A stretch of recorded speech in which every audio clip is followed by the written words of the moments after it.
Hey everyone, welcome back to New Method Live. I am so excited that we're here again for another week. And today we are talking about long COVID. And if you take a look, I wrote down long COVID. It is effing real and it is devastating. And today we're going to talk about it. I'm going to explain to you how it happens, why it happens.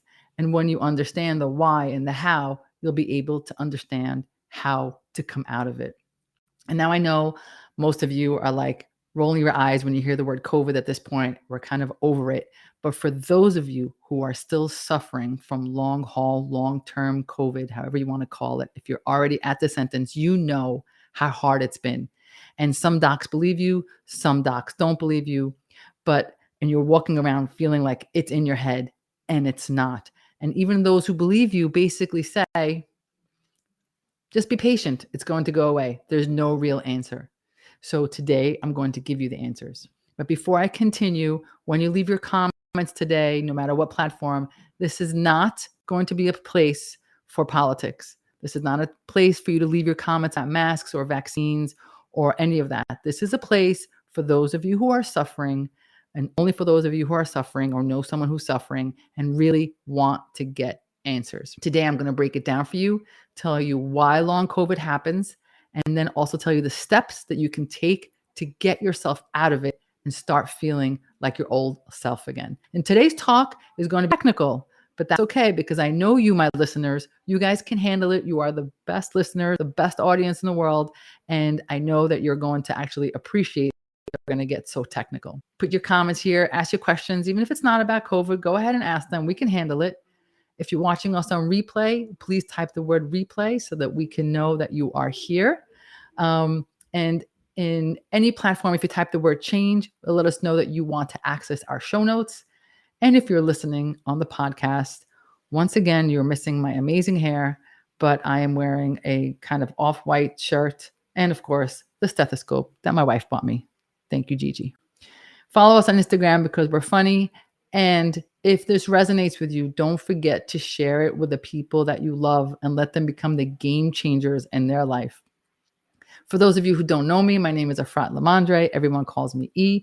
And I invented the new method where we empower people to finally realize that their symptoms are not in their head because you always knew there was a better way. So join the conversation, whatever platform you're on. We are watching. We look for it. Trust me, in the middle of the night, we're reading it. We're there. So long COVID, let's talk about it. And for those of you who've been watching me week after week, I'm going to mess up these things on the bottom, but I try. For those of you on podcast, it doesn't matter. Okay, so let's first define what long-term COVID means. Long-term COVID means 4 to 6 weeks after your initial infection, you're still not feeling right. And I want to mention, it doesn't even matter if your initial symptoms were mild or moderate. Okay, so we're talking about it's about time after 4 to 6 weeks. And let's talk about what these long COVID patients are faced with. They're faced with a quick recap before I tell you that list. Let's just remind everybody that COVID enters right through the nose, into the lining of the nose, and then the virus replicates, and then it has a quick and easy access to the brain, to the lungs, and to the GI tract and the vessels. And that's important to note when we notice all these things it affects. So long haulers are going to feel fatigue, myalgia, fancy word for everything hurts, arthralgia, fancy word for my joints hurt, headache. You'll have long-term, some of you might have long-term effects in the brain. You might feel like there's new cognitive issues, meaning you might have problems with like word problems, ability to concentrate. People describe this as brain fog. In fact, they've done pre and post MRIs, pre and post COVID MRIs, and they show that some people have a loss of gray matter, and that affects the areas of the brain that have to do with taste and smell, spatial memory, understanding spaces, complex decision making, and of course, this can down the road lead to, if not treated, brain fog, dementia, and trigger Alzheimer's. Respiratory issues. Some long haulers are still short of breath, even though months have passed. They can't exercise at the way they used to. Cardiovascularly, that some of them have clots that they've never had before, or a cardiovascular event, some new heart issue, some blood flow issues. Some of them have new onset hypertension. They are suddenly diagnosed with high blood pressure. On a psychiatric level, some long haulers suddenly have anxiety or depression, or they had anxiety and depression and now it got worse. Sleep issues, PTSD, even. People have kidney issues that they never had before. Their GFR, that's how we measure kidney, suddenly goes down 6 months later. Hair loss has been attributed to it. On an endocrine level, some people have either brand new diabetes or worsening diabetes, brand new Hashimoto's. Stomach wise, GI wise, we have brand new elevated liver enzymes, new stomach issues that you never had before. And people who have autoimmune issues will suddenly have a flare up or a brand new autoimmune that they never had before. So if any of this list is like, yes, and you're raising your hand, yes, this is me. Oh my God, all of it is me, or one of it is me. First of all, you're not alone. I hear you. You're in the right place. You're not crazy. Please, I need you to take that for a moment. You're not crazy. This is real, and I'm going to explain to you why this happens. When you understand the why, I really think you're going to exhale and finally feel heard. So it all has to do with how the virus gets into the cell. As a brief reminder for those of you who may not know, a virus actually has to go inside a cell and use the machines in the cell to help replicate. Okay, so the virus goes in, and then there's all these machinery inside. I'm saying machines, but they're like organelles. There's machines that they use to help replicate. That's how viruses replicate. So they have to get inside the cell. COVID has 4 different ways that it gets inside the cell.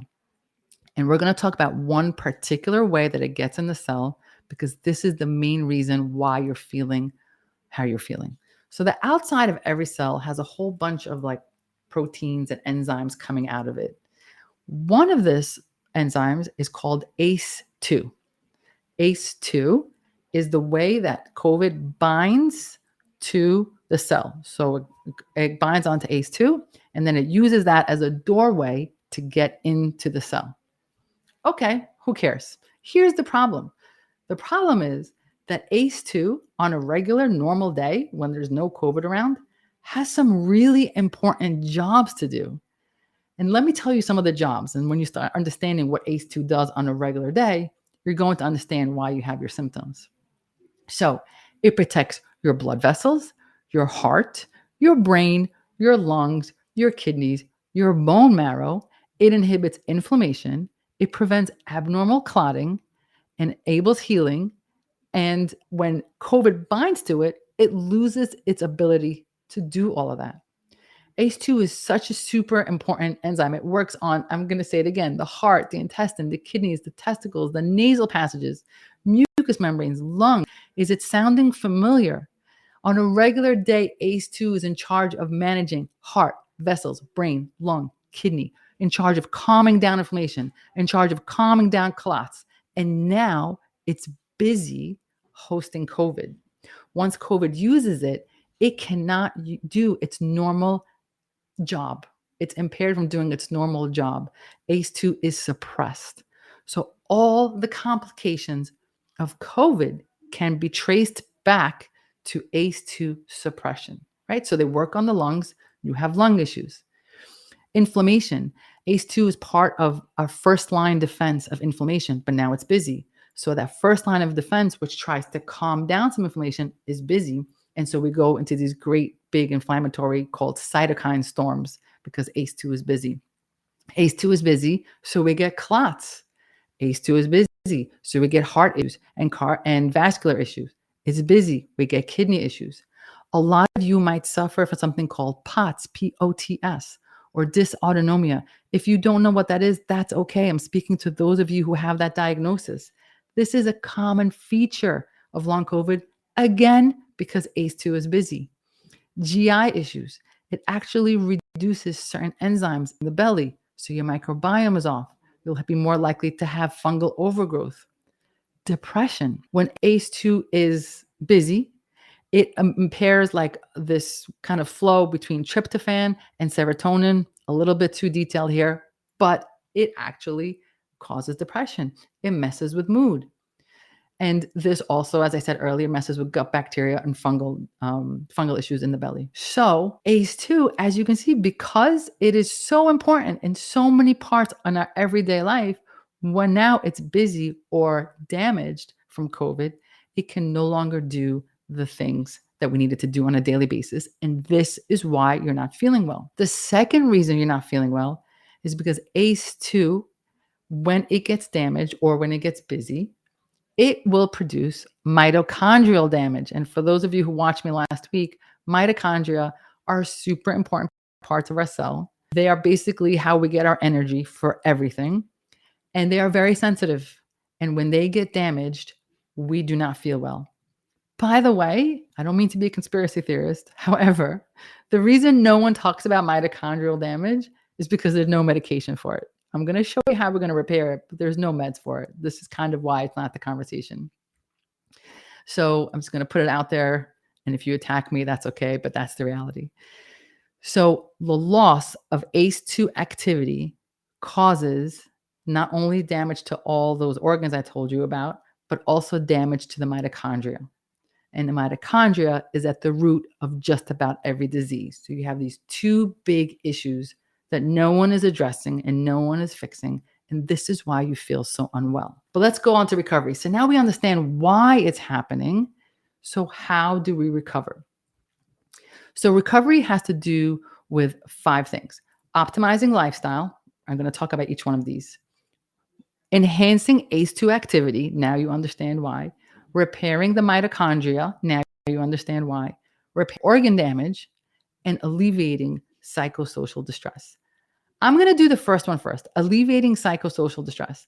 This right here, this talk, this YouTube, this Facebook, I also did a TikTok on it, should already alleviate some of your psychosocial distress in that you are not crazy. This is real. We know on a molecular level why this is happening, and there is a way out. So if anything you get from this, it's the ability to exhale a little bit and understand that what you're feeling is so real. And I understand why it could be so debilitating. And let's talk about the rest of it. But I just want to take a moment that alleviating psychosocial distress is really important. All providers out there should be telling to their patients who are long haulers, it's okay. This is real. Let's fix it. As opposed to saying, come on, just get over it. Just be patient. It'll go away. Okay. Now that I addressed that, let's go to optimizing lifestyle. Optimizing lifestyle is crucial because if we don't optimize it, we're not going to optimize our ACE2 activities and enhance it, right? So I know I kind of say it all the time, but now I want you to understand it in the context of ACE2. You have to get sleep. You have to get sleep. You need a good sleep-wake cycle, a good eating schedule. If you're not sleeping, consider melatonin. Not only does it help with sleep, it's also anti-inflammatory. Graded exercise. Graded exercise means it's not a one-size-fits-all. It's not okay to just say, go exercise. Everyone join a gym. Everyone go do a class. Graded exercise means you have to do exercise that is good for you, which might be different than your neighbor. The way you know is it's something that you can do every day without feeling that the next day you have to rest. So if you run a mile today and then tomorrow you can't exercise because you're exhausted, that's not the right exercise for you. You need to find something that you can do daily that doesn't wipe you out, that doesn't lead to a crash. This is super important. That is the right exercise. People ask me all the time, what should I do? That's the right exercise. If you do too much, if you need to rest after exercise, you're just increasing inflammation. Breathing therapy is important and nutrition is important. Again, I know I talk about nutrition, but I want you to understand it from this perspective. An anti-inflammatory diet, a plant-based diet. Notice I didn't say the word vegan. I did not say you cannot have animal fat. And I purposely didn't say vegan because you can eat potato chips all day and call yourself a vegan. That's not what I mean. Okay? So I'm not saying vegan. I have plenty of vegans who eat rice all day long. That's not what I mean. I mean plant-based.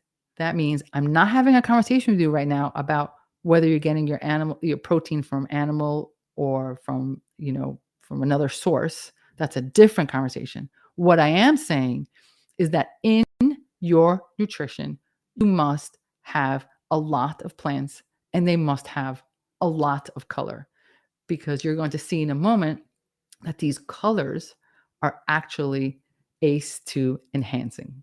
Okay, so vegetables, fruits, herbs, spices, walnuts, nuts, all these things I need you to have in there. Plant based, rich in omega 3. That is what you're looking for. Johns Hopkins did a study on 700 healthcare providers. And because they assumed that they were going to get COVID, they were able to study them before COVID and after COVID. And those who had a plant based diet, who ate 40% more than the rest of the cohort, had a decrease of 72% reduced risk of having long-term issues, just because of the vegetables. They didn't talk about exercise, they didn't talk about whether or not they eat meat. We're just talking about the vegetable portion, the plant-based portion, sorry, not vegetables, the plant-based, the fact that it's rich in color and full of plants.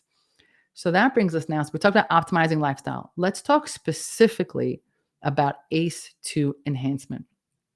Okay. And I'm going to talk about supplements, because now the supplements will make sense.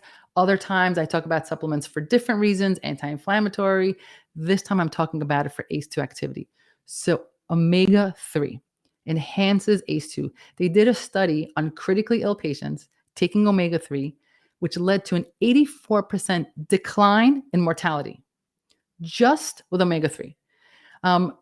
Curcumin or turmeric affects ACE2, reverses, if they did a study that reverses myocardial fibrosis. Doesn't matter if you don't know what that means. That's okay. Bottom line, they did a study on it and it helps. Resveratrol, ACE2, improves blood flow to the brain. They've had over 194 randomized controlled trials on resveratrol and showing its benefits ranging from, and the doses from 75 to 2,000 a day in the studies. But the point is, it's been studied. And if anyone tells you, there's no study behind it, incorrect. You could look it up. Vitamin D increases ACE2 tissue levels and decreases inflammation. Alpha lipoic acid, ALA, preserves ACE2 in the brain, reduces hypertension. Again, 233 randomized controlled trials just on this supplement alone. So far we talked about some supplements that can help with ACE2. Here's something interesting that my listeners, my patients will I think appreciate. And if you're not yet one of our game changers, welcome to the vortex. It just keeps going deeper and deeper. Anyway, here's what's interesting. Cortisol activates ACE2. Cortisol activates, just a reminder, we want to activate ACE2. Cortisol activates ACE2. Cortisol is produced naturally by your adrenals. It's something our body produces naturally. But for those of you who have adrenal fatigue, guess what? You're not producing enough cortisol for this ACE2. So maybe you had adrenal fatigue before you had COVID. And if you don't know what adrenal fatigue is, check out one of my episodes on adrenal fatigue. So you had adrenal fatigue before getting COVID. Now you have COVID. Now your body really, really, really needs its cortisol levels. And guess what? You can't give it to them because you are not producing enough. So now you're stuck in a loop. Your body needs it. You can't give it. And now you're feeling worse and worse and worse. So it's another component of this. Here's another component for my postmenopausal women. Estrogen is an important player. And that's why most of the people with long COVID, most, not all, are over 50 and female. Because when estrogen goes down, it is a player in this ACE2 conversation. So it's important that your hormones are balanced. So if you're considering bioidentical hormone replacement therapy, consider it, because this is another part of ACE2. It's all these different parts. And hopefully your mind is blown, because my mind was blown when I did the research. So we talked about optimizing lifestyle. We talked about ACE2 enhancement. Now we have to talk about rescuing the mitochondria. Okay, rescuing the mitochondria. So ACE2 also affects the mitochondria. We talked about this last week also. I also did a TikTok on it. Find it. I get really deep into it. But here's what you need to remember. Oxidative stress is what causes havoc to the mitochondria. That's when there's a single electron floating around. And when it does that, it just creates a mess. It's called oxidative stress. And that damages the mitochondria. So when ACE2 is suppressed, it creates this oxidative stress which hurts the mitochondria, and that impacts every organ. That's what you need to know. Impacts every organ. And when your mitochondria is down, you have exertional fatigue, means you get winded when you're doing basic things. You're cleaning your house and you're tired. Cognitive dysfunction, having trouble to concentrate. I remember my wife, after she had COVID, it was really hard for her to get through a full day of her basic work. It took a few days for her to get out of that. So know that that's real. You're not making that up. Dyspnea, meaning shortness of breath. Like it's been weeks and you still can't catch your breath when you're doing exercise. Any clotting issues, again, is a mitochondrial issue. People who are suffering with fibromyalgia, I did an episode on that, chronic fatigue syndrome. That's really a mitochondrial issue. And your central nervous system is super sensitive to mitochondria. So it's critical that we fix it. So how do we fix it? Obviously, the lifestyle, obviously, everything we've talked about so far. But then there are supplements that are specific to mitochondria. Remember, there's no medication for this. This is why nobody's talking about it. There's no medication for this. It's supplements. So here are the supplements. And each one of these supplements have hundreds of randomized controlled trials done on them. So feel free to look them up. Here are the supplements. I'm going to list them right here for you. Okay. NAD, ubiquinone, helps inflammation, helps cardiac muscle. CoQ10 reduces inflammation and reduces thrombotic markers, meaning clotting factors, clotting markers. Carnitine, B1, B2, B3, vitamin E, something called PQQ, which has a really long name that I can't pronounce, but guess what? It's found in spinach, green peppers, kiwi, tofu, natto, and asparagus, green tea, and all of that helps the mitochondria. Remember, plant-based? This is what I'm talking about. Glutathione protects the mitochondria. I want to caution you about vitamin C. There is a trend of just like putting in a lot of vitamin C. There is a little bit of a controversy that too much vitamin C can actually impair mitochondrial repair after exercise. So we don't have to like overload vitamin C. I mean, there are times when we need to overload it for specific reasons, but for mitochondrial repair, we don't need to go max out. Just take enough. All right. So then the next thing we have to talk about is repairing organ damage. We talked about optimizing lifestyle, supplements for ACE2 enhancement, supplements to rescue the mitochondria, but there might be some organs that were affected by COVID. Let me tell you what I mean. So you've restored all these things, but let's talk a moment about the brain, like brain fog. Let's talk a minute about why brain fog is such a big deal. Sorry, before I do that, other things that could be damaged long term from this, you might have a thyroid issue that you never had before. So you have to correct the thyroid, right? You might have new leaky gut, new GI issues. So even though you're correcting all these things, you have to fix that. You might have a new onset autoimmune issue. We have to fix that. Adrenal fatigue. So we need to fix those organs that have now been altered as a result. And now specifically about brain fog. So what happens to the brain during COVID is a little bit different than the rest of the body. The rest of the body is really dealing with an infection. What happens to the brain is that it actually has death of neurons. So it causes neuronal damage. It also causes what we call vascular injury, meaning the vessels are a little bit injured. And then there's inflammation. So we have neurons that are damaged, vessels that are damaged, and inflammation that's damaged. And it has to do less with how much of the virus is in there, which is why even though some of us, the virus is gone, we feel better, but we still have this because the neurons and the vessels are damaged and there's also inflammation. So it's a little bit of a different conversation, what's happening here, than the rest of the body. So now we have to talk about supplements that are specific to the COVID brain because we want to restore the lining, something called endothelium. We want to reduce inflammation. We want to improve mitochondria. We want to stimulate neuroplasticity. That could be its own episode, but it's basically the brain's ability to adapt. And we want to restore the neurons and neurotransmitters.